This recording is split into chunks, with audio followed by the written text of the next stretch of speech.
कि अफगानिस्तान एक बार फिर बुरे दौर से गुजर रहा है। 4 दहाई से अमन के इंतजार में अफगानिस्तान की कई नस्लें बूढ़ी हो गई हैं, कई खत्म हो गई और अब तालिबान की वापसी के बाद अफगानिस्तान में एक बार फिर अंधेरा स्याह दौर शुरू हो गया। पहले से ही गरीबी की मार झेल रहे अफगानियों को अब सिर्फ तालिबान का ही नहीं बल्कि भूख का भी खौफ सताने लगा है और ये खौफ इतना बड़ा है कि लोग अपने घरों का सामान बेचकर 2 वक्त की रोटी का इंतजाम करने को मजबूर हैं।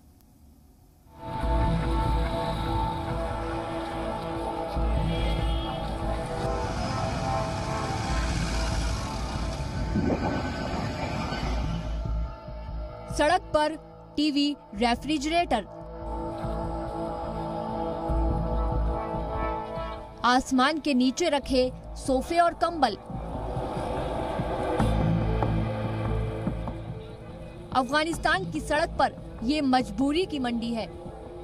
काबुल के चमने हौजरी पार्क के किनारे सजे इस बाजार में बिकने के लिए रखे गए हर सामान में किसी अफगानी के आंसू छिपे हैं।